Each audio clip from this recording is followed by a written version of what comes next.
तो दोस्तों कैसे हैं आप सभी। मैं आशा करता हूं आप सब बिल्कुल ठीक होंगे। दोस्तों हमारी आज की कहानियां सच कहूं तो बेहद ही लाजवाब है। शॉर्टकट में बताऊं तो यूं समझिए, ये नहीं सुना तो क्या सुना। मुझे पूरी उम्मीद है आपको हमारी आज की कहानियां जरूर पसंद आएगी। बस आप अगर पहली बार मेरे इस चैनल पर आए हैं तो चैनल को अभी सब्सक्राइब करके बेल बटन ऑल पे कर लीजिए। साथ ही दोस्तों मेरा नाम अभिषेक मीणा है, मैं कारपेन का रहने वाला हूं और आज जो कहानी मैं आप सभी को बताना चाहता हूं वो मेरे और मेरे दोस्तों के साथ घटी एक सच्ची घटना है।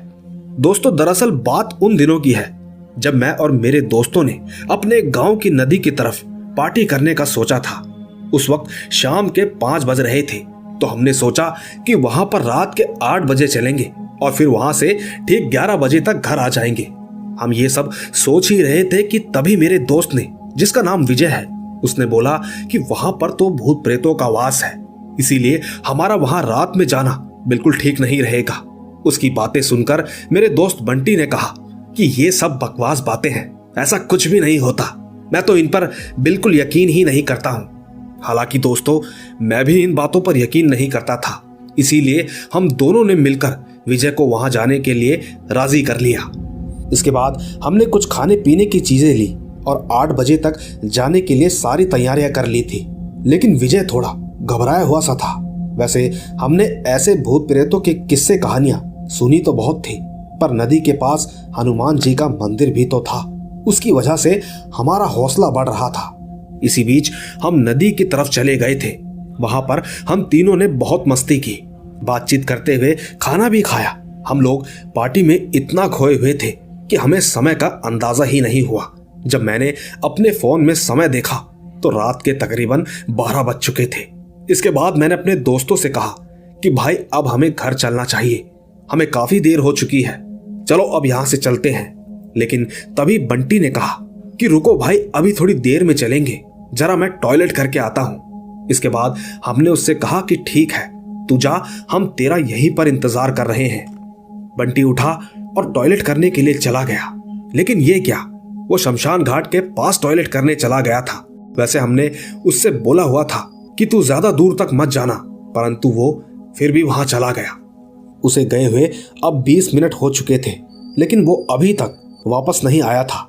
इसीलिए हम दोनों थोड़ा घबरा गए कि तभी अचानक से हमारे कानों में बेहद ही डरावनी सी आवाज पड़ी। हम दोनों हड़बड़ी से खड़े उठ गए और धीरे धीरे उस आवाज की तरफ बढ़ने लगे। लेकिन तभी हमारी नजर बंटी पर पड़ी। उसे देखकर हमें थोड़ी राहत मिली। लेकिन दोस्तों जैसे जैसे हम उसके करीब जा रहे थे तो हमने पाया कि वो एक कब्र के पास बैठा हुआ था और गाना गा रहा था। उसने अपनी पीठ हमारी तरफ कर रखी थी। हमने उससे कहा कि भाई यहां पर क्या कर रहा है, चल जल्दी से अब घर चलते हैं, वैसे ही हमें काफी ज्यादा लेट हो चुकी है। परंतु दोस्तों उसने हमारी बातों का कोई जवाब नहीं दिया। यही सोचकर विजय उसके पास गया और विजय ने उसके कंधे पर हाथ रखा ही था कि वो एकदम से पीछे पलटा। उसे देखकर हम दोनों बहुत डर गए थे। हमने देखा कि उसकी आंखें एकदम लाल सी थी और पूरा चेहरा अजीब गुस्सैल भरा हुआ था।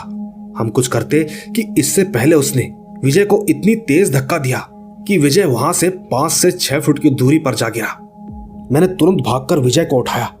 बंटी की ये हरकत के बाद हम दोनों डर से कांप रहे थे और फिर हम दोनों वहां से हनुमान मंदिर की तरफ भागने लगे। पीछे पलटे तो बंटी भी हमारे पीछे पीछे आ रहा था। इसके बाद जब हम मंदिर के अंदर पहुंचे तो हमने पुजारी जी को आवाज लगाई। उनके आते ही हमने उन्हें सारी बात बताई। उन्होंने फौरन मंदिर के अंदर आने को कहा। जब बंटी मंदिर के पास पहुंचा ही था तो उन्होंने कुछ पत्ते उठाकर बंटी की तरफ फेंके, जिसकी वजह से वो चीखने चिल्लाने लगा। हालांकि वो थोड़ी ही देर बाद बिल्कुल ठीक हो गया था। तब जाकर पुजारी जी ने हमें बताया कि तुम्हारे दोस्त ने किसी के कब्र के पास ये उल्टा काम किया था। कहते हैं कि 4 साल पहले एक आदमी उसी कब्र के पास गया था तो वहां कुछ गुंडों ने उसे मार दिया था। शायद तभी से उसकी आत्मा वहीं पर भटकती रहती है और तो और अक्सर वो कई लोगों को परेशान भी करती रहती है। अब इस बात में कितनी सच्चाई है ये तो आप लोगों से बढ़कर कोई नहीं जान सकता। तो दोस्तों देखा आपने ये थी अभिषेक की कहानी। इनकी कहानी आपको कैसी लगी नीचे कमेंट में जरूर बताइएगा। तब तक मैं ले चलता हूं आपको हमारी आज की दूसरी कहानी की तरफ। आइए सुनते हैं। दोस्तों, आज जो कहानी मैं आप सभी को सुनाने जा रही हूं वो मेरे साथ घटी एक घटना है। वैसे ये बात उन दिनों की है जब मैं सेकेंड ईयर कॉलेज में पढ़ रही थी। कॉलेज के साथ साथ मैं नौकरी भी कर रही थी। एक दिन की बात है, हुआ यूं कि हम सभी ऑफिस के स्टाफ वालों ने पार्टी करने का सोचा। उस समय नवंबर का महीना था, महीना ठंड का था, इसीलिए हम सोच रहे थे कि हम पार्टी कहां पर करेंगे। उसी बीच हमारे ग्रुप में एक लड़की थी जो फैमिली बैकग्राउंड से हम सब में सबसे अमीर थी। उसने हमसे कहा कि मेरे पिताजी का एक फार्म हाउस है, हम सब वहां पर पार्टी कर सकते हैं। और तो और वो जगह शहर से काफी दूर है, तो हमें वहां कोई परेशान भी नहीं करेगा। दोस्तों, उस वक्त तक तो मैंने कोई फार्म हाउस देखा भी नहीं था, इसीलिए मैं काफी ज्यादा एक्साइटेड थी। उस लड़की का फार्म हाउस हाईवे के रोड से काफी अंदर की तरफ जंगल के पास था। जब हमारी वहां पर जाने की पूरी प्लानिंग हो गई तो मैंने अपने घर आकर अपनी वहां से जाने की परमिशन ले ली थी। आखिरकार जिस दिन हमारी पार्टी थी वो दिन भी आ ही गया था। पार्टी तो रात के 8 बजे थी और हम सभी ऑफिस के दोस्त फार्म हाउस के लिए निकल गए थे। हम सब कुल मिला के 12 लोग थे, कुछ लड़कियां और कुछ लड़के। जब हम हाईवे पर पहुंचे तो मैंने देखा और सोचा कि ये तो जंगल जैसा लग रहा है। अंधेरा भी काफी हो चुका था, वो इलाका एकदम सुनसान सा लग रहा था। कहीं रोड पर कोई भी स्ट्रीट लाइट नहीं जल रही थी। हम बस अपनी गाड़ी की रोशनी से ही आगे बढ़ रहे थे। बस कुछ ही अंदर जाते जाते मेरी दोस्त का फार्म हाउस आ गया। वहां पहुंचकर हमें तो काफी अच्छा लग रहा था। हम सभी उसके अंदर जाते ही मस्ती करने लगे। फिर जब 9 बज चुके थे तो हमने तुरंत खाना भी गर्म किया और सब लोग मिलकर खाने भी लगे। इसी बीच कुछ लोग तो म्यूजिक चलाकर नाच भी रहे थे। फिर जब मैंने घड़ी में समय देखा तो 10:30 बज गए थे। मैंने सभी से कहा कि अरे यार, काफी देर हो गई है, चलो अब घर चलते हैं। उस वक्त सबने मुझे कहा कि हम तो यहाँ कुछ देर और रुकेंगे, तुम्हें जाना हो तो चले जाओ। दोस्तों, उनकी बातों से ये साफ लग रहा था कि ये 2-3 घंटे से पहले यहाँ से निकलने नहीं वाले। इसीलिए मैं वहां से अपनी स्कूटी लेकर घर की ओर निकल पड़ी। फार्म हाउस से निकलने के बाद मैंने देखा कि अब तो पहले से भी ज्यादा अंधेरा और एकदम खाली और सुनसान रोड थी, जैसे कि मैंने आपको पहले बताया था। पर मैं अपनी स्कूटी की रोशनी से आगे बढ़ते जा रही थी। कुछ दूर पहुंचते ही मेरी स्कूटी अपने आप बंद हो गई। तब मैं सोचने लगी कि अब इसको क्या हो गया। इसके बाद मैं बीच रोड पर अपनी स्कूटी को खड़ा करके चेक करने लगी कि आखिर इसमें दिक्कत क्या आई है। इसी बीच अचानक ही मेरी स्कूटी की चाबी नीचे गिर गई। अंधेरा होने के कारण मुझे कुछ भी दिखाई नहीं दे रहा था, पर मैंने अपने फोन की लाइट चालू की और चाबी को ढूंढने लगी। कुछ देर बाद मुझे चाबी मिल गई। सच कहूं तो उस समय तक तो मुझे जरा सा भी डर नहीं लगा। जब मैंने चाबी को स्कूटी में लगाई तो स्कूटी चालू हो गई। मैं धीरे धीरे हाईवे की तरफ जाने लगी। इसी बीच मैंने एक बात नोट की, और वो ये कि मेरी स्कूटी का वजन भी काफी ज्यादा हो गया था। मानो ऐसा लग रहा था कि जैसे कोई मेरे पीछे बैठा हो। पर मैंने इस बात पर ज्यादा ध्यान न देते हुए अपने घर पहुंचने पर ध्यान दिया। इसी चक्कर में मैं स्कूटी भी काफी तेज चलाने लगी। मैं करीबन आधे घंटे के बाद में अपने घर पहुंच गई थी। घर पहुंचकर मैंने पाया कि सभी लोग सो रहे थे। मैं चुपचाप अपने कमरे में गई और फ्रेश होने के बाद सोने लगी। उस वक्त मेरी माँ और मेरा भाई बेड पर सोए हुए थे, तो मैंने अपना बिस्तर नीचे जमीन पर लगाकर सो गई। लेटने के बाद मुझे नींद नहीं आ रही थी। फिर 10 मिनट के बाद मैंने अपनी आंखें बंद की तो मेरे कानों में किसी के सांस लेने की आवाजें आने लगी। मैंने तुरंत अपनी आंखें खोली और अपने आसपास देखने लगी, पर मुझे कोई भी दिखाई नहीं दिया। मैंने दोबारा अपनी आंखें बंद की, लेकिन फिर भी मुझे वैसा ही महसूस होने लगा। ऐसा लगातार कम से कम 5 से 6 बार हुआ। इसके बाद मैं डर गई। मैं अपनी माँ को आवाज लगाने की सोच रही थी, पर मेरे हाथ पैर एकदम से जकड़ गए थे, मानो किसी ने जोरों से मेरे हाथ पैर पकड़ लिए हो। मैं अपनी जगह से हिल भी नहीं पा रही थी और ना ही मेरे गले से कोई आवाज निकल रही थी।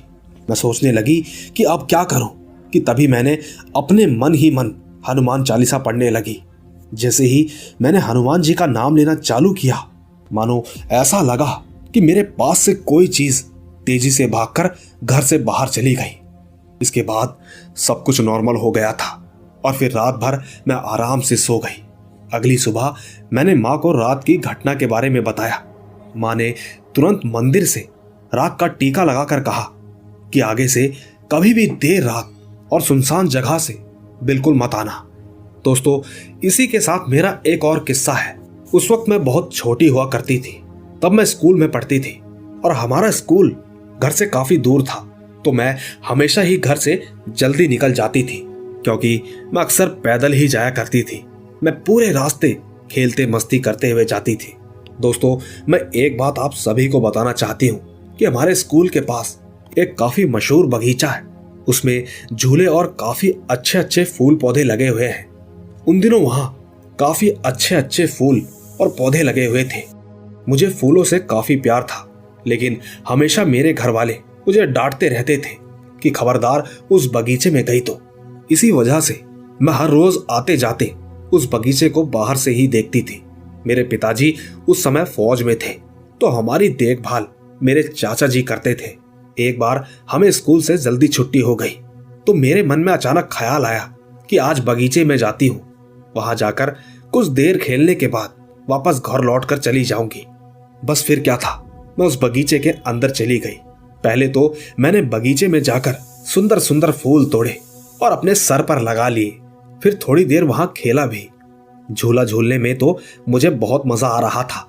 इसी वजह से मुझे समय का पता ही नहीं चला कि कब शाम हो गई। फिर मैं वहां से घर के लिए निकल गई। जब मैं घर पहुंची तो देखा कि चाचा जी घर के बाहर मेरा इंतजार कर रहे थे। जब मैं उनके करीब पहुंची तो उन्होंने मुझे सीधा 2 थप्पड़ मार दिए और चिल्लाकर बोलने लगे कि तू इतनी देर से कहां थी। मैंने कहा कि मैं बगीचे में झूला झूल रही थी। इतना कहते ही चाचा जी ने मुझे वॉशरूम में बंद कर दिया और मेरी माँ को कहने लगे कि खबरदार जो इस वॉशरूम का दरवाजा खोला, आज इसे अंदर ही रहने देना, इसको तभी अक्ल आएगी। इतना कहकर वो अपने घर पर चले गए। मैं वॉशरूम में बैठकर काफी देर तक रोती रही। मैं लगातार ये भी कह रही थी कि माँ अब से ऐसा नहीं करूंगी, आप प्लीज दरवाजा खोल दो। काफी देर रोने के बाद जब दरवाजा नहीं खुला तो मैं रोते रोते ही वहीं पर सो गई। काफी रात हो चुकी थी। तब चाचा जी आए और उन्होंने दरवाजा खोला। वो मुझे घर के अंदर लेकर गए और समझाया कि आज के बाद से स्कूल से घर और सीधा घर से स्कूल जाना, ध्यान रहे अगर बगीचे में गई तो बहुत पिटाई करूंगा। इतना कहकर वो अपने घर पर चले गए। मैं तुरंत अपनी माँ के पास गई और उनसे माफी मांगी। कहा कि माँ मुझे माफ कर दो, अगली बार ऐसी गलती नहीं करूंगी। माँ ने कहा कि बेटा तेरे चाचा जी बुरे इंसान नहीं है। उस बगीचे में ना जाने की भी बहुत बड़ी वजह है जिसकी वजह से वो तुम्हें मना कर रहे हैं। मैंने माँ से कई बार पूछा कि आखिर वजह क्या है, आप मुझे प्लीज बताइए। तब जाकर कहीं माँ ने बताया कि हमारे गांव के पास एक खाली बंद घर है जो तूने देखा है। ये बात उससे जुड़ी हुई है। वैसे काफी साल पहले की बात है। उस घर में भी लोग रहते थे और उसी घर में एक लड़की भी रहती थी जिसका नाम रोजा था। वो दिखने में काफी खूबसूरत थी। पूरे गांव में उसके जैसा खूबसूरत कोई भी नहीं था। एक दिन वो गलती से उस बगीचे में चली गई। वहां पर उसने खेलकूद किया, बगीचे के फूल भी तोड़कर अपने सर पर लगाए। उसे वहां पर काफी अच्छा लगने लगा। फिर वो हर रोज शाम के समय वहां पर खेलने जाया करती थी और आते समय उस बगीचे के फूलों को भी अपने साथ ले आती थी। उसके घर वालों ने उन दिनों उसकी ये हरकतों पर ध्यान नहीं दिया था। दिन बीतते गए, वो रोज रोज उस बगीचे में जाती। इसी बीच उस बगीचे में उसको एक लड़का मिला। वो भी रोज उस बगीचे में आता था और रोजा से मिलता था। धीरे धीरे दिन गुजरते गए, वो आपस में मिलते रहे। इसी दौरान उन्हें प्यार हो गया था। इसके बाद रोजा ने अपने घर वालों को बिना बताए उससे निकाह मतलब शादी कर ली थी। फिर जब उसके घर वालों को ये बात पता चली तो वो पहले तो काफी गुस्सा हुए, फिर बाद में उनकी शादी को उन्होंने स्वीकार कर लिया। क्योंकि जब बच्चों ने ये कदम उठा ही लिया था तो पेरेंट्स को तो आखिर में ना चाहते हुए भी बच्चों की खुशी के लिए मानना ही पड़ता है। इसके बाद उन लोगों के शादी के कुछ दिनों के बाद पता नहीं क्यों पर रोजा का पति रोजा के घर में घर जमाई बनकर रहने लगा। और जब से रोजा का पति उनके घर में रहने लगा तो वो बिजनेस में काफी तरक्की करने लगे। उनके पिताजी का फ्रूट्स का बिजनेस था। ऐसे ही दिन बीतते गए, वो लोग खुशी खुशी रहने लगे। सब लोग एक साथ काफी खुश थे। फिर रोजा के 2 बेटे जो कि जुड़वा पैदा हुए। दोस्तों, आप सभी तो जानते ही हैं कि गांव में तो सभी जल्दी उठ जाया करते हैं और उठने के बाद काफी चहल पहल भी शुरू हो जाती है। एक दिन हुआ यूं कि गांव का एक आदमी सुबह सुबह टहल रहा था। उसने देखा कि रोजा का पति कहीं से आ रहा है। वो ये बात कई दिनों से नोट कर रहा था। उसका पति कहीं से आता है और फिर घर जाता है। ये देखकर उस आदमी को कुछ शक सा हुआ। तब उसने ठाना कि मैं इसके बारे में पता लगा कर रहूंगा। इसके बाद एक दिन उस आदमी ने उसका पीछा करने का सोचा। वो ठीक रात के 12 बजे रोजा के घर के पास छिप गया था। फिर रोजा के पति ने देखा कि जब सब सो गए हैं तो वो चुपके से घर से बाहर निकला और कहीं जाने लगा। वो आदमी उसका पीछा करते जा रहा था। थोड़ी दूर जाने के बाद उसने देखा कि रोजा का पति कब्रिस्तान पहुंच गया। वो आदमी भी सोच में पड़ गया था कि कोई इंसान इतनी रात को यहाँ क्यों जाएगा। वो दूर से ही रोजा के पति को देखने लगा कि आखिर वो कर क्या रहा है। रोजा का पति कब्रिस्तान के अंदर जाकर एक कब्र के पास जाकर रुक गया। कुछ देर वो उस कब्र पर ही बैठा रहा और फिर उस कब्र को खोलकर उसके अंदर सो गया। ये सब देखकर वो गांव का आदमी डर गया और सोचने लगा कि अभी इस वक्त किसी के घर पर जाना सही नहीं है। कल सुबह जल्दी ही सबको ये बात बतानी होगी। फिर वो आदमी वहां से चला गया था।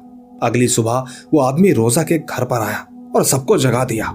सबसे कहने लगा कि आप सभी को पता भी है कि जमाई करता क्या है। क्या तुमने कभी पता किया कि वो रात के समय कहां जाता है? रोजा के घर वालों ने कहा कि ये तुम क्या कह रहे हो? जो कहना है साफ साफ कहो। इसके बाद उस आदमी ने रात में जो कुछ भी देखा उसके बारे में सब कुछ बता दिया। फिर रोजा के पिताजी ने कहा कि ये हमारे घर का मामला है, हम खुद ही इस बात की तहकीकात करेंगे। ऐसे ही किसी बाहर वालों की बातों पर विश्वास करके हम किसी पर इल्जाम नहीं लगा सकते। रोजा के पिताजी की बात सुनकर वो आदमी अपने घर चला गया।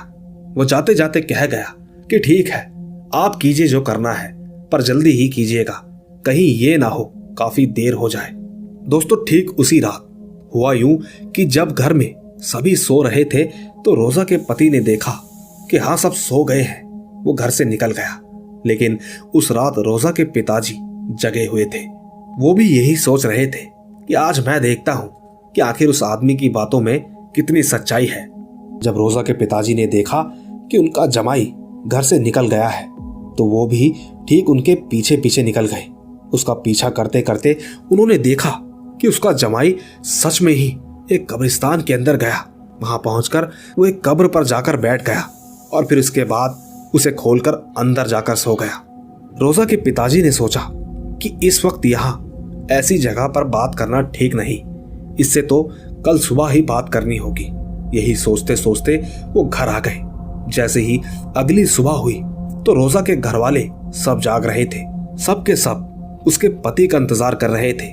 जब कुछ देर बाद उनका जमाई घर आया तो उसने देखा कि सब लोग जाग रहे हैं और उसी को घूर रहे हैं। तब वो घर के अंदर जाकर सबको कहने लगा कि आखिर बात क्या है, ऐसा क्या हुआ जो सभी लोग मेरी तरफ घूर रहे हैं। तब जाकर रोजा के पिताजी ने कहा कि तुम कौन हो और कहां से आ रहे हो, और ये रोज कब्रिस्तान जाने का आखिर क्या मतलब है। ये बात सुनकर उनके जमाई ने कुछ नहीं बोला, बस अपना सर झुकाकर खड़ा हो गया। रोजा के पिताजी के काफी बार पूछने के बाद भी उसने कोई जवाब नहीं दिया। तब जाकर सब गुस्सा हो गए और कहने लगे कि तुम सच बताओगे या फिर गांव वालों को बुलाएं, और साथ में मौलाना साहब को भी। मौलाना जी का नाम सुनते ही उसने अपनी चुप्पी तोड़ी और कहा कि नहीं नहीं, किसी को भी मत बुलाओ। इसके बाद रोजा के पिताजी ने कहा फिर तुम हमें सच बताओ। दोस्तों, उसने जो बताया उसे सुनने के बाद सबके पैरों के नीचे से जमीन ही खिसक गई थी। उसने कहा कि मैं इंसान नहीं हूं, मैं एक जिन्न हूं। मैं उस बगीचे में हजारों साल से रहता हूं। रोजा को मैं हर रोज देखता था। पिताजी, रोजा बहुत ही नेक और अच्छे दिल वाली है। मैं उससे प्यार करने लगा, इसी वजह से मैंने उससे शादी कर ली। मैं रोजा को सच्चे दिल से प्यार करता हूँ। मैंने जो कुछ भी किया अच्छी नीयत से किया। मैंने कभी भी आपका या आपके परिवार वालों का बुरा नहीं चाहा। आप सभी बस मुझे रोजा